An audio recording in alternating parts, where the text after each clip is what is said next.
On continue de s'informer auprès de différents intervenants de la région. J'ai donné rendez-vous sur Messenger vidéo à la coordonnatrice de la Maison des jeunes de Bois-Châtel, Marie Pelletier. Bonjour. Bonjour, ça va bien? Oui, ça va bien. On garde le moral à la Maison des jeunes. Comment ça se passe, là? J'imagine qu'on a été dans l'obligation de fermer les portes de la Maison des jeunes. Effectivement, nous, à compter, dans le fond de l'annonce, là, le 13 mars dernier, on a fermé notre milieu de vie là, pour nos membres. Là, on a commencé par 2 semaines, puis là, ben c'est sûr, là, avec la nouvelle directive, là, on est fermé, là, en tout cas, du moins jusqu'au 1er mai 2020. C'est un coup dur pour les employés, pour les jeunes. Est-ce que justement les jeunes ont ressenti le besoin de maintenir la communication?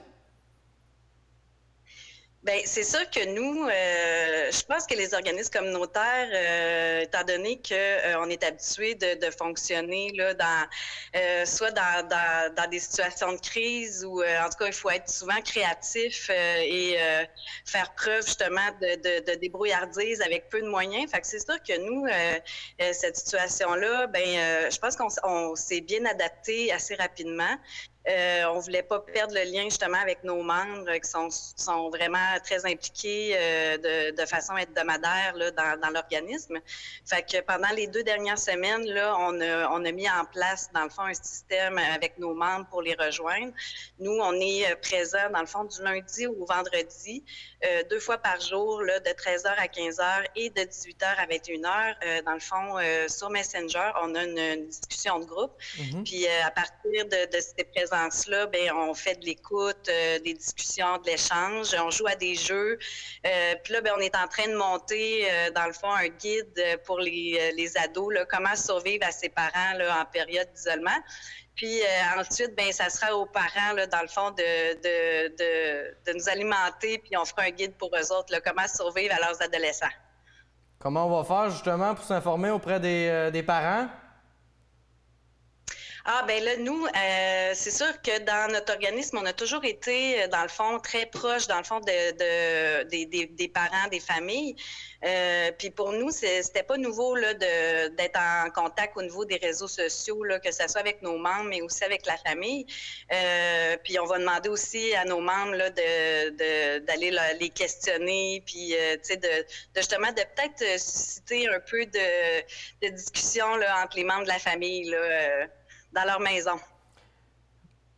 Pouvez-vous nous en dire davantage sur les projets, là? Ces guides-là, ça va prendre quelle forme? Est-ce qu'on va voir ça passer sur Internet ou ça va être en version papier, là? Ça va être en version, tout est fait en fait pour les réseaux sociaux là. C'est sûr que nous, dans le fond, notre façon de communiquer avec eux là, c'est vraiment là par Facebook. On a dans le fond par notre page Facebook, la Maison des jeunes de Bois-Châtel, mais on a également un Facebook là de l'équipe d'intervention là, qu'on est toujours en train d'interagir avec eux autres. Les membres déjà avant là, dans le fond le COVID-19, ils pouvaient avoir accès à l'équipe d'intervention là, par les réseaux sociaux. Nous, dans le fond, on continue là, à être en contact avec eux autres puis d'offrir de l'aide là, au niveau des réseaux sociaux à distance et aussi par téléphone. C'est important d'être à l'écoute, justement, s'ils ont des besoins aussi, de les référer, là, si ça va au-delà de nos compétences. Effectivement, c'est sûr que en ce moment là, on n'a pas eu de demande particulière, mais on se prépare dans le fond aux prochains mois parce qu'on sait que les demandes probablement, surtout d'aide alimentaire, vont venir là, dans les prochains mois. Je pense que là, les 2 dernières semaines, j'imagine que les parents, les familles là, qui ont perdu leur emploi, qui sont là, ils sont dans les démarches. On est là, on leur a dit qu'on pouvait leur offrir de l'aide justement pour les aider, les accompagner là-dedans. Puis c'est ça, dans les prochains mois, on va être là pour les soutenir, comme on fait dans le fond, dans notre quotidien, mais on va vraiment être présent là, pour justement là, les mettre en communication, soit avec des instances gouvernementales ou les aider à avoir accès à de l'aide là, rapidement. Trouver la bonne ressource et ces solutions-là. Moi, je trouve que vous êtes retourné vite de bord. Est-ce que c'est issu de conversations que vous avez eues avec d'autres maisons des jeunes ou encore on travaille vraiment en silo puis on fait le mieux dans la mesure du possible, là?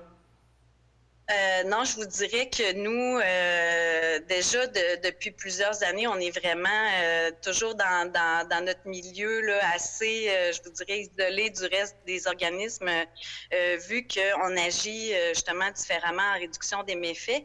On n'est pas nombreux là, dans la région de la capitale nationale à avoir cette approche-là. Fait que c'est sûr que nous, on s'est vraiment recentré sur nos membres, l'essentiel. Les 2 dernières semaines, ça nous a permis de se mettre à jour là, dans nos dossiers, là, justement, de plus de gestion, mais aussi de mettre la table là, pour les prochains mois parce qu'on le sait que c'est là que les besoins vont être plus criants. Là. Je vous dirais, là, quand ça va faire à peu près, je vous dirais, 3 mois là, qu'on va être là-dedans, puis que, justement, il va y avoir de moins en moins, justement, de ressources là, pour les familles. Bien, nous, on est en train, justement, de tout planifier, puis tu sais, de sécuriser justement, tu sais, notre monde. Faut pas oublier, c'est ça, que les organismes communautaires, tu sais, on est vraiment le filet social de la société. On a plusieurs mécanismes. C'est sûr que nous, c'est un peu notre réalité du quotidien, là, ce qu'on vit là. On est habitué justement, tu sais, de vivre des situations assez extraordinaires, puis de s'en virer de bord assez rapidement.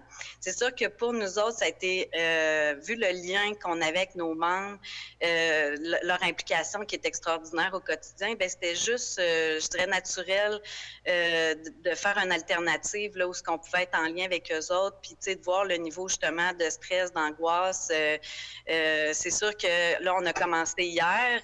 On était en lien avec, je vous dirais, une dizaine de membres là, qui sont venus là, dans le groupe de discussion. Puis c'est sûr que il y a eu beaucoup, dans le fond, de membres qui nous ont parlé de leur angoisse au niveau scolaire.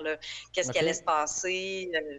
On a beaucoup de finissants aussi là, qui terminaient la secondaire 5 cette année. Alors là, c'est sûr que on essaie d'avoir des réponses là, à leurs questions là, en ce moment. Puis moi, j'aurais le goût de te demander l'utilisation des médias sociaux, là, des conversations Messenger vidéo. Est-ce que c'était des pratiques déjà courantes à la Maison des jeunes ou justement on a dû adapter nos moyens de communication là, dans les circonstances? Non, pour nous, dans le fond, c'est la continuité de ce qu'on faisait depuis plusieurs années. Là.